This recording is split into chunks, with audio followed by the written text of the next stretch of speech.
दक्षिणावधूताय विद्महे सद्गुरुदेवाय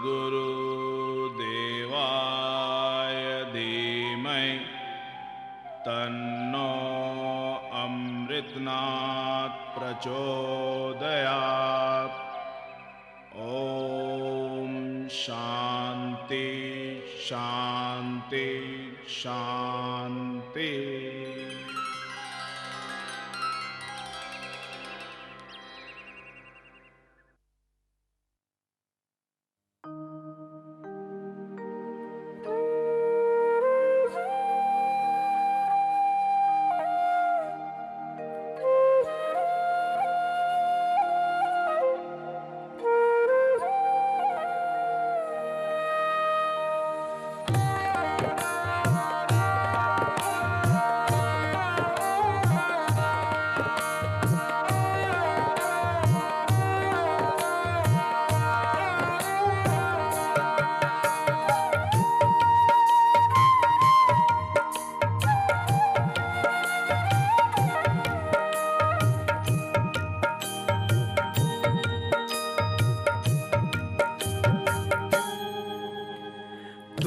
सत्य हो, तुम ही शिव हो, तुम ही हो सुंदर।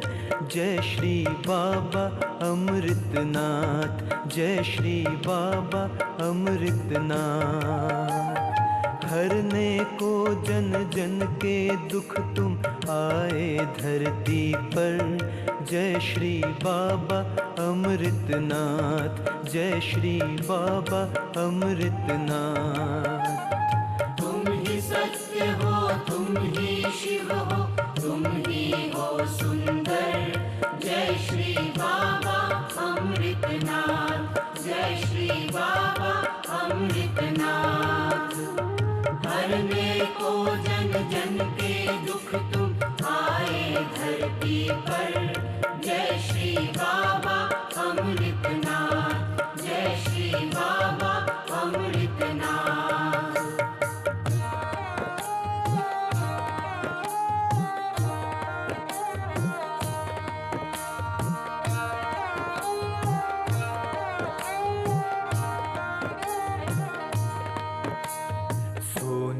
कुंदन बन जाता है अग्नि में तप कर। तुमने भी अपने को साधा, धन्य धन्य प्रभुवर।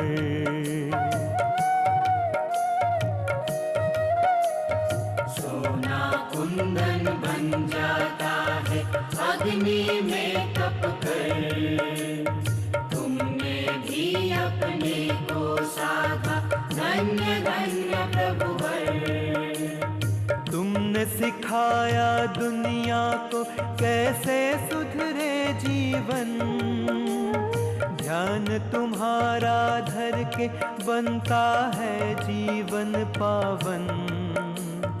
कष्टों से मुक्ति पाते सब एक नाम लेकर। जय श्री बाबा अमृतनाथ, जय श्री बाबा अमृतनाथ। हरने को जन जन के दुख तुम आए धरती पर। जय श्री बाबा अमृतनाथ, जय श्री बाबा अमृतनाथ।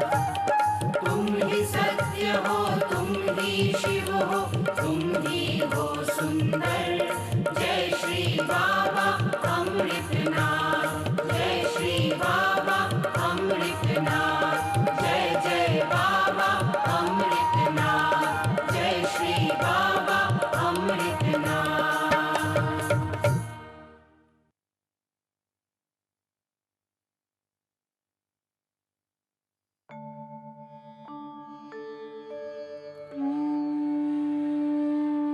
समूचे विश्व और ब्रह्मांड का जो रचयिता है, उस विधाता को अनादिकाल से ही इंसानों ने अलग अलग रूपों में देखा, उसकी कल्पना की, आराधना की। सर्वशक्तिमान ईश्वर ने भी इस धरती से पाप का नाश करने के लिए और धर्म की स्थापना करने के लिए बार बार विभिन्न रूपों में जन्म लिया। भारतवर्ष की पावन धरती पर भी न जाने कितनी दिव्य आत्माओं ने जन्म लिया और आने वाली पीढ़ियों को नए मार्ग दिखलाए। ऐसे पथ प्रदर्शकों, ऋषि मुनि, विद्वान, तपस्वी साधकों ने अपने कर्मों से, अपनी लीलाओं से भारतवर्ष को बार बार धन्य किया है। ये दिव्य आत्माएं अपने छोटे से जीवन काल में ही ऐसे कार्य कर जाती हैं कि आने वाले कई युगों तक मनुष्य उनके द्वारा आलोकित मार्ग पर चलकर अपना जीवन भी सफल बनाते हैं। 19वीं शताब्दी के मध्य में बाबा श्री अमृतनाथ जी के रूप में ऐसी ही एक विलक्षण अनुकरणीय दिव्यात्मा का प्रादुर्भाव भारत के राजस्थान राज्य में बिसाहू के पास से स्थित एक छोटे से कस्बे पिलानी में हुआ था, जिन्होंने शरीर रूप में आकर इस धराधाम को अपनी लीलाओं और सदुपदेशों से आलोकित किया। अन्य अवतारों की भांति ये भी धर्म की स्थापना करने और दुखियों का कष्ट मिटाने के अर्थ इस भारत भूमि पर दैवीय शरीर में प्रादुर्भूत हुए और सहस्त्र रोगी, दरिद्र और पुत्रहीनों को मनोवांछित फल देकर कृतकारी किए।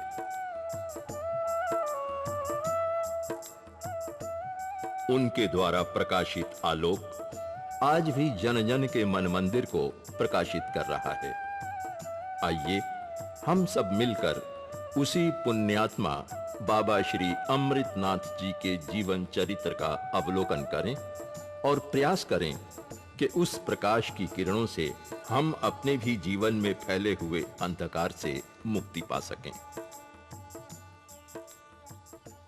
चले। आज तुमने एक बात पर गौर किया? क्या?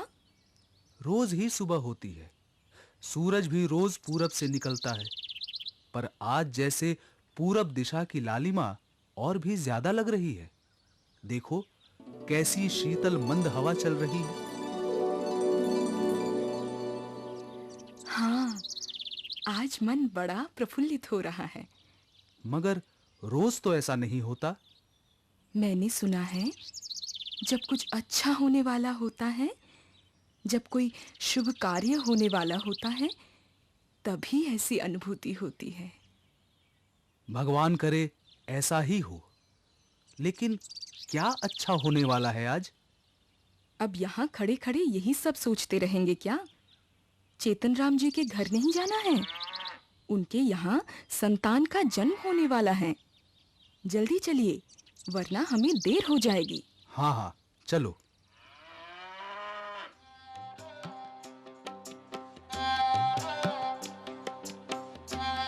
चेतन राम जी, धीरज धरिए, सब कुछ ठीक होगा। पता नहीं भाई, इसके पहले भी मेरी पत्नी ने एक लड़के और 3 लड़कियों को जन्म दिया है, लेकिन अपने अंदर ऐसी व्यग्रता मैंने कभी महसूस नहीं की। इस बार भी सब ठीक ही होगा चेतन राम जी। बधाई हो चेतन राम जी, लड़का हुआ है। अरे जच्चा बच्चा दोनों ठीक है ना?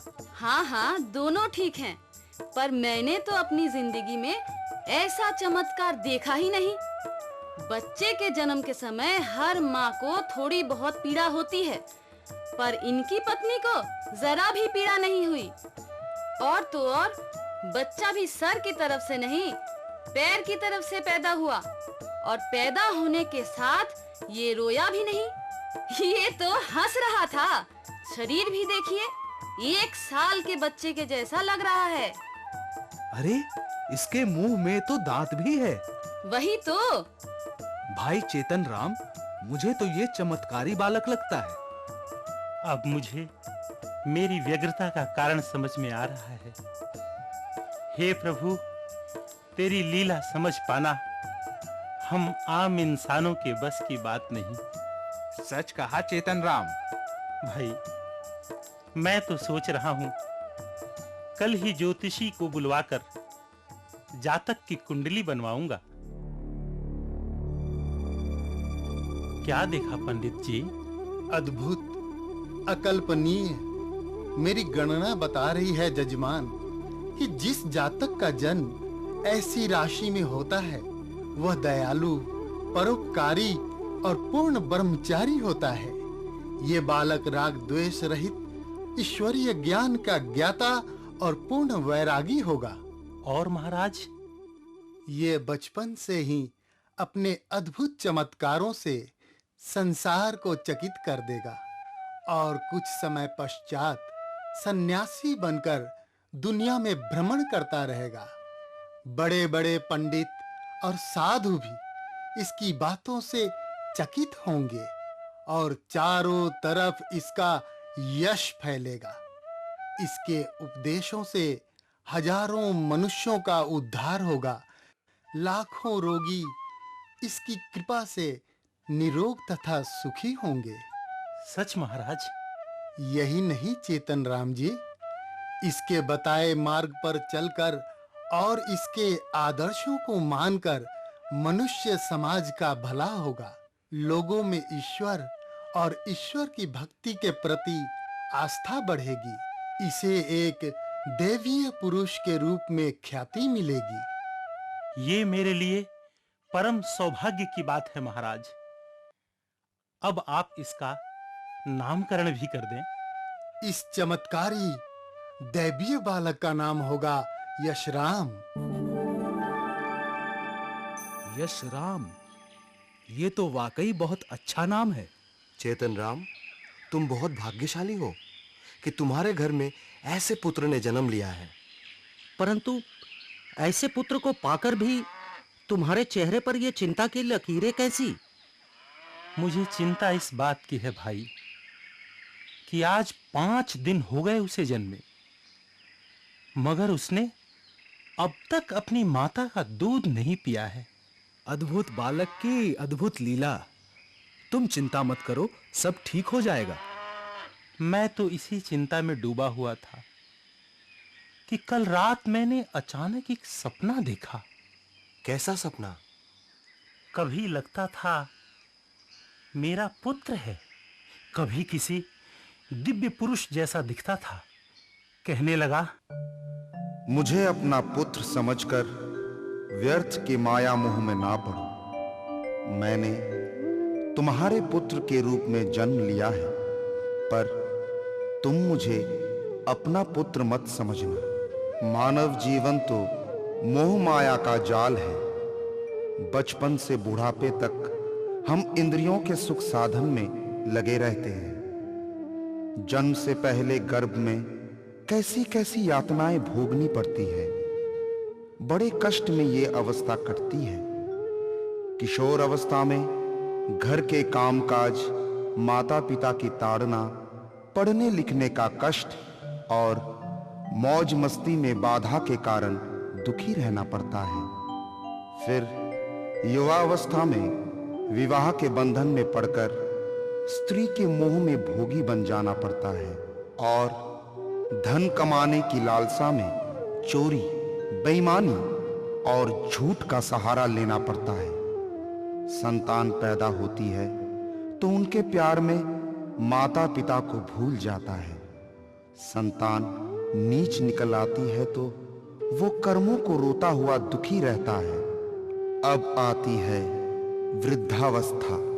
इसमें मनुष्य निर्बल और रोगी होकर दूसरों पर भार बन जाता है। जिस संतान को बड़े लाड़ प्यार से और कष्ट से पाला था, अब उसकी खुशामद करनी पड़ती है और वही प्यारी संतान वृद्ध माता पिता की उपेक्षा करती है और दुत्कार देती है।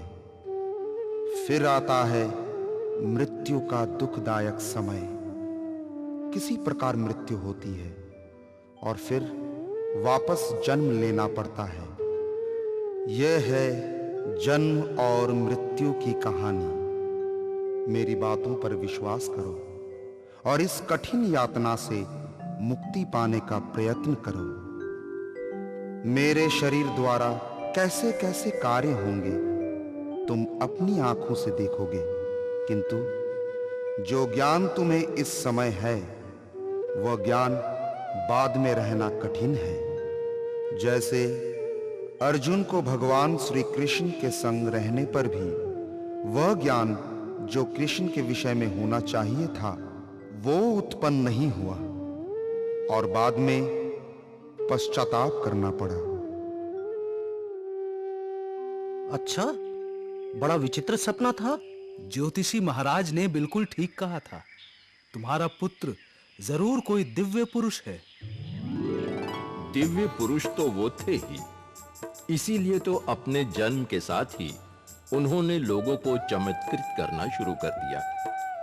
धीरे धीरे ये बालक बड़ा हुआ और 6 मास की आयु में ही 2 वर्ष के बालकों समान दिखने लगा।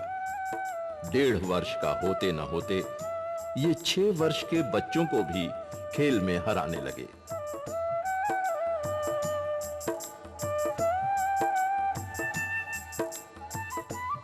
दौड़ने में तो ये इतने तेज कि एक अच्छा युवक भी इनको न पकड़ पाता। ऐसे सुदर्शन बालक का स्वभाव भी लोगों को मोहित करने वाला था। लोग इस बालक के दर्शन करने के लिए अक्सर चेतन राम के घर की राह लेते थे। भाई चेतन राम, हमारा यशराम घर पे है। हाँ, क्यों? बस उसे देखने की इच्छा हुई सो चला आया। क्या करूं, जितना भी उस रूप का दर्शन करूं जी ही नहीं भरता। भाई चेतन राम, तुम्हारे घर में तो सचमुच ही एक योगी पुरुष ने जन्म लिया है। पिलानी ग्राम के सिर्फ बड़े ही नहीं बल्कि बच्चे भी इनके प्रेम के बंधन में बंध गए थे। अपने साथियों के साथ इनका व्यवहार भी तो प्रेम और सहानुभूति भरा था। 3 वर्ष की उम्र में इनका खान पान इतना सादा, नियत और नियमित था कि लोग आश्चर्य में पड़ जाते थे। जब कभी ये गंभीर मुद्रा धारण कर एकांत में बैठ जाते तो किसी को भी इनके पास जाने और बात करने का साहस ना होता था। परंतु जिसका जन्म सारे विश्व के कल्याण के लिए हुआ हो, वो सिर्फ इस गांव में भला कितने दिन रहता। नियति का चक्र घूमा और चेतन राम ने पिलानी गांव छोड़कर अपने पूर्व निवास बऊ, जो सीकर जिले के लक्ष्मणगढ़ तहसील में है, वहां जाकर बसने का निर्णय कर लिया। ये समाचार सुनते ही इनके बाल सखा इनके पास पहुंचे और आग्रह किया कि वो उन्हें छोड़ कहीं न जाएं। यशराम, हमें छोड़कर मत जाओ। तुम्हारे बिना हमारा मन नहीं लगेगा। हाँ हाँ, हमें छोड़कर मत जाओ। हमें छोड़कर मत जाओ यशराम। मैं जानता हूँ कि तुम लोगों को मुझसे बहुत प्रेम है। जब भी तुम मुझे याद करोगे, मैं उसी समय तुम लोगों के पास चला आऊंगा। लेकिन हमें भूल मत जाना। बेटे यशराम, कहाँ इतनी देर लगा दी? हम सब कब से राह देख रहे हैं। चलो, गाड़ी में बैठो। नहीं पिताजी, मैं गाड़ी में नहीं जाऊंगा, मैं पैदल जाऊंगा। लेकिन बेटे, बऊ यहाँ से 23 कोस दूर है। तुम इतनी दूर पैदल कैसे जाओगे? नहीं पिताजी, मैं पैदल ही जाऊंगा और देखिएगा, आप लोगों से पहले पहुंचूंगा वहां। पर बेटे, सुनिए, आप तो इसका स्वभाव जानते हैं। इससे ज्यादा आग्रह मत कीजिए।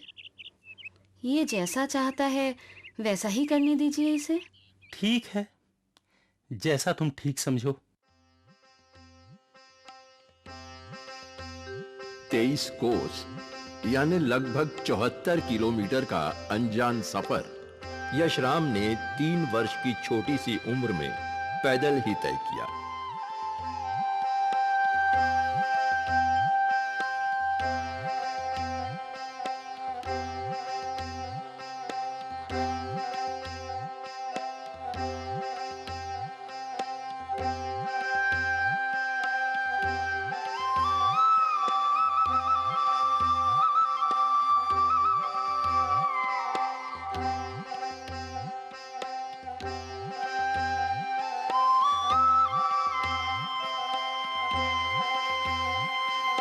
सफर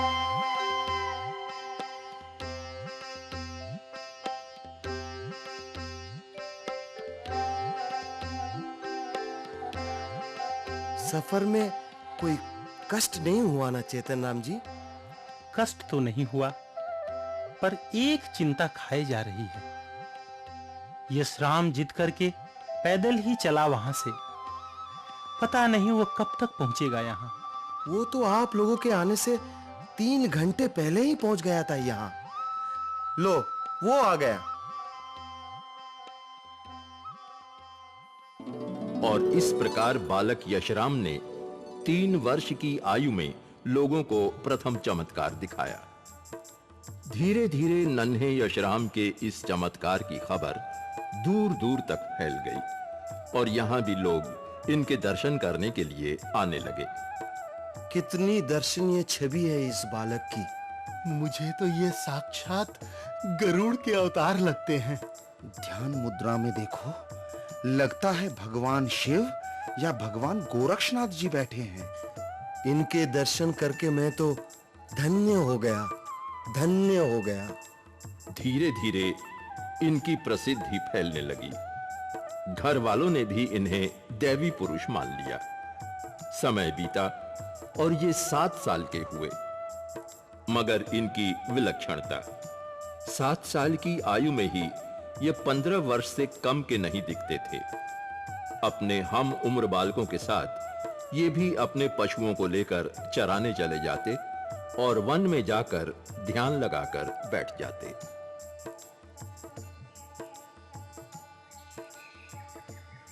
मैं जितना देखता हूं यशराम को, मेरी उतनी ही हैरानी बढ़ती जाती है। हैरानी की तो बात है ही। हम सारा दिन अपने जानवरों के पीछे दौड़ते फिरते हैं और ये चुपचाप एक ही स्थान पर ध्यान लगाकर बैठा रहता है।